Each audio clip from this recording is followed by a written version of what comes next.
Welcome back नाजरीन। बात हो रही थी अखलाक की। कौन वो बदनसीब इंसान होगा जो ये नहीं चाहेगा कि क़यामत के दिन जब हम उठाए जाएं तो रसूल करीम सल्लल्लाहु अलैहि वसल्लम का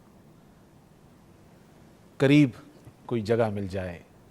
अल्लाह। मेरी भी ख्वाहिश, प्रोफेसर साहब की भी, डॉक्टर मदनी साहब की भी, और आप तमाम लोगों की भी होगी कि काश के क़यामत वाले दिन जब हम उठाए जाएं तो अल्लाह के रसूल सल्लल्लाहु अलैहि वसल्लम की करीब बिठाए जाएं।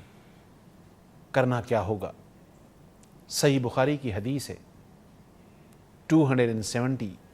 270 नबी करीम सल्लल्लाहु अलैहि वसल्लम ने फरमाया, लोगों मैं तुम्हें बता दूं कि क़यामत के दिन कौन मेरे करीब होगा, कौन मुझे महबूब होगा।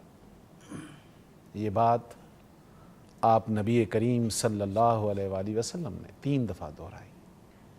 तो सहाबा ने फ़ौरन कहा कि या रसूलुल्लाह ज़रूर बताइए।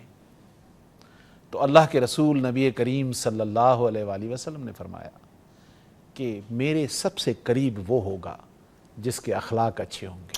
अब अंदाज़ा कीजिए, ये यानी कि देखें कि बहुत सारी इबादतें उनका ज़िक्र नहीं आया।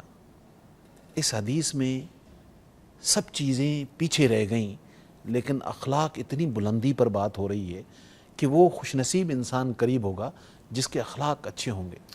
यानी कि इतना बड़ा जिसका, मैं तो कभी सोचता हूँ कि हम लोग नमाज़ें भी पढ़ रहे होते हैं, बद अखलाक भी होते हैं। हम हज भी करके आते हैं तो हम बद अखलाक होते हैं।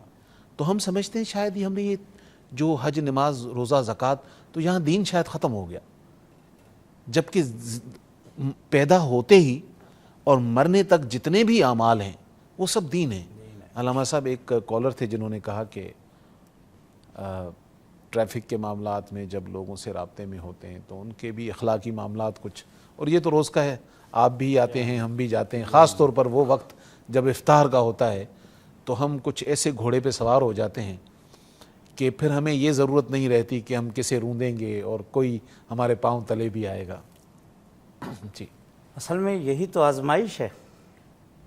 लअल्लकुम तत्तकून जो फरमाया है, उसकी आजमाइश का बेहतरीन ज़रिया उसी वक्त होता है। सब्र का मतलब वो महीना नबी अलैहिस्सलाम ने फरमाया हुआ शाहरुस सब्र, कि ये तो महीना सब्र का है। सब्र का, यानी नफ्स के ख़िलाफ़ हर बात को बर्दाश्त करना, मर्ज़ी के ख़िलाफ़, मिजाज के बरख़िलाफ़ अपने आप को कंट्रोल करना, यही तो रमज़ान और रोज़े का तकाज़ा है। अब उस वक्त यही होता है, बिलुमूम देखने में आता है। अब सबके निकलने के टाइमिंग से एक ही हैं। अब हर आदमी चाहता है सबसे पहले मेरी गाड़ी गुज़र जाए, ये खुदगर्ज़ी है। अब उसके लिए हम तमाम ट्रैफिक उसूलों को भी पामाल करते हैं और सब्र का दामन भी हाथ से छोड़ देते हैं। और वो भाई साहब ने सही कहा, हमारे कॉलर ने, कि लोग बदतमीज़ी पे उतर रहा है।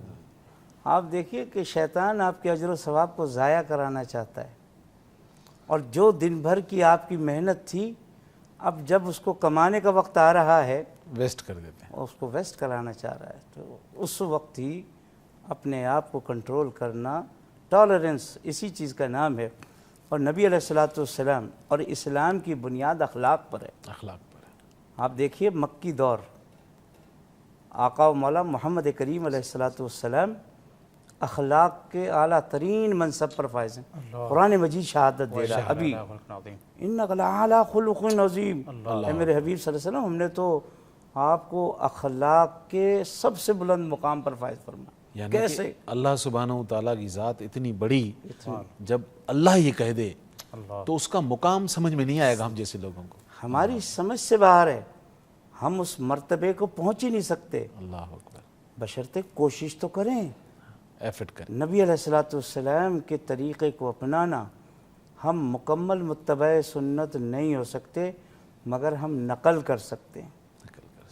हम अमली जामा नहीं पहना सकते, सहाबा इकराम के मयार को नहीं पहुंच सकते, لیکن اگر ہم کوشش کریں تو نقل بھی ہمارے لیے اصل کے برابر ہے، اور ہم انشاءاللہ اللہ کے محبوب بندے بن سکتے ہیں، بشرطے کہ تھوڑی سی جد و جہد کی ضرورت ہے، اور وہ یہ ہے کہ اپنے نفس کو کنٹرول کر لیا جائے۔ تزکیہ نفس اگر ہو گیا، یہی دعوت ایک رمضان میں، کہ انسان ایک تو ظاہر عمل کرتا ہے، روزہ رکھتا ہے، بہت بڑی عبادت ہے، نماز پڑھتا ہے، تراویحیں پڑھتا ہے، زکوٰۃ نکالتا ہے، غریبوں کو افطار اور سحری کراتا ہے، بہت بڑے عمل ہیں یہ سارے۔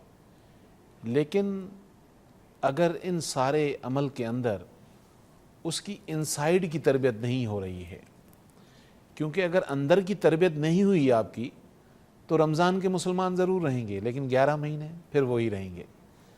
تو رمضان ایک ایسا بابرکت مہینہ ہے جو آپ کے باطن کو اور آپ کے ظاہر کو صاف کرتا ہے، اور ہمیں اس کے کرنے کے لیے کوئی زیادہ ایفرٹ کرنے کی ضرورت نہیں ہے۔ میں تو صرف اتنا کہتا ہوں کہ ایک حلال نعمت ہو جسے اللہ تعالیٰ نے حلال کہا، لیکن اللہ کے حکم پر جب سحری سے لے کر افطار تک ہم اس حلال چیز سے رکتے ہیں تو کیا باقی حرام چیزوں سے ہم نہیں رک سکتے؟ تو صرف اتنی ہی سی سوچ پیدا ہو جائے، کیونکہ یہ ایبلٹی، یہ طاقت اللہ نے دی ہے، اور ویسے بھی جب آپ اور میں پازیٹیو کام کرنے لگتے ہیں تو اللہ کی مدد بھی تو ساتھ ہوتی ہے۔ بھلا ایسا ہو سکتا ہے کہ جب اللہ تعالیٰ اس زمین پر برے لوگوں کو نہیں چھوڑتا ہو تو آپ اور میں اچھے بن جائیں گے، تو کیا اللہ ہمیں چھوڑ دے گا؟ تو تھوڑی سی ایک کوشش اگر آج سے ہم شروع کریں تو یہ رمضان کے مہینے کی جو نعمت ہے، جو فضیلت ہے، یہ ہمارے کریکٹر کے اندر تو آئے گی، لیکن 11 مہینے جو باقی ہوں گے اس میں بھی بڑا ایک سکون اور ایک اطمینان ہوگا۔ علامہ صاحب کیا کوشش کریں لوگ ایسی، کیونکہ اکثر لوگ اپنی دکان پر، اپنے تجارت میں، اپنے کاروبار میں اخلاق کا پہلو مد نظر رکھتے ہیں کہ گاہک واپس چلا جائے گا، لیکن وہاں سے نکل کر جب وہ اپنی اصل جگہیں جو ان کے گھر، بچے، اولاد وہاں آتے ہیں تو ان کی زبانیں پھر چینج ہو جاتی ہیں۔ ایسا کیا کریں عمل کہ لوگوں میں یہ کریکٹر میں تبدیلی آئے؟ اصل میں کردار کی تبدیلی اور روحانی انقلاب، یہی روزے کا فلسفہ ہے۔ آپ دیکھیے کہ کاروباری حضرات یا جو بھی ہیں شعبہ ہے زندگی سے تعلق رکھنے والے، اگر وہ اپنے کاروباری معاملات کو ترقی دینے کے لیے اخلاق حسنہ کا مظاہرہ کرتے ہیں، تھوڑی سی نیت کا فرق ہے۔ بنیادی انسانی اخلاق تو یہی ہیں کہ آپ ملاوٹ نہ کریں، جھوٹ نہ بولیں، مہنگا نہ بیچیں، یہ تمام انسانی اخلاق ہیں۔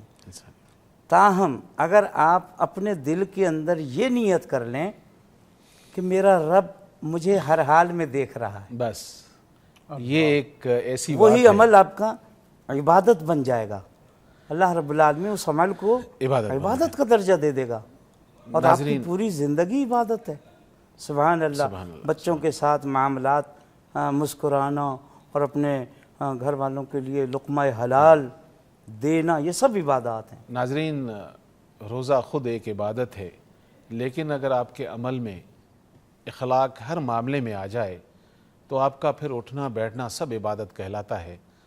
آئیے کوشش کرتے ہیں کہ اللہ تعالیٰ ہمیں عمل کرنے کی توفیق دے، اور انشاءاللہ پورا رمضان ہے، چھوٹے چھوٹے موضوع ہوتے ہیں، لیکن حقیقت یہ ہے کہ سب سے بڑے موضوع ہوتے ہی یہی ہیں، کیونکہ اگر ہم اپنے عمل کو نہیں بدلیں گے تو رمضان تو پتہ نہیں اگلا ہمیں نصیب ہو یا نہ ہو، لیکن اگر اللہ نے یہ رمضان ہمیں دیا ہی ہے تو ہم اپنی ذات کو بدلیں، اپنے معاشرے کو بدلیں، اپنے ملک پاکستان کو بدلیں، لیکن بدل سکتا ہے تو اپنے کریکٹر کے ساتھ۔